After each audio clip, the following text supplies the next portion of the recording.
17th of March 1906. The crowd roar as Scotland and England run out at Inverleith in Edinburgh. This was a moment of history. Jimmy Peters becomes the first black rugby player to gain a cap for England.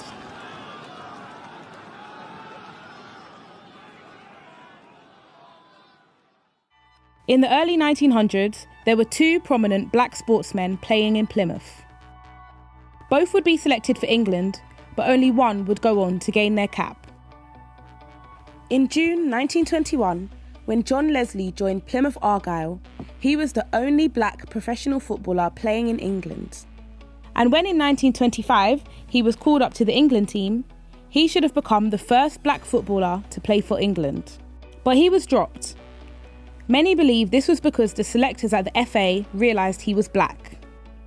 Growing up, we were told the story about Jack being turned down for playing for England because of his colour. I think it's lovely to highlight this now so that in the future this doesn't happen to other people and we can learn from it.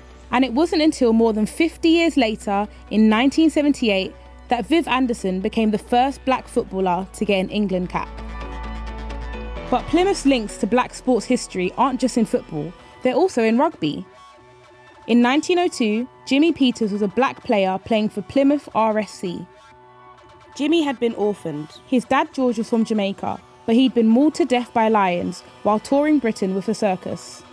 After this tragedy, Jimmy's mother gave him to another circus, but he was abandoned and eventually ended up in London in an orphanage where he learned how to play rugby. As a player, he had faced racism, including a South African team refusing to play against him. But after joining Plymouth, his performances for the Devon County side led to calls for him to be selected for the national side.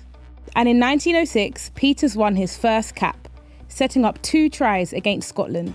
He played a total of 4 games and scored 1 try. It would be another 80 years before Chris Otey, another black player, played rugby union for England. Now the 2 Plymouth-based players are being remembered. A recent successful crowdfunder by the Jack Leslie campaign means there will be a statue of Leslie at Plymouth Argyle's ground. And he also has a room at the stadium named after him. I'm very proud of my great uncle and what he achieved in his life, despite the challenges that he may have faced. I hope that Jack's story can be told throughout generations. I will be telling my children, and I hope that they tell their children.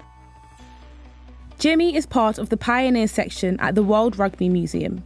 They've also produced special exhibitions looking at his legacy. I think it's incredibly important that we celebrate people of colour being, capped at whatever level in whatever sport, especially the first ones, because they're trailblazers, So for a black player to be capped at that time, I think is phenomenal. I definitely think he should have a statue or be represented in some bigger way, because when people, black people and kids hear about this guy that's played for England years and years and years ago, they're gonna be like, oh, that's awesome. I want to be like Jimmy Peters.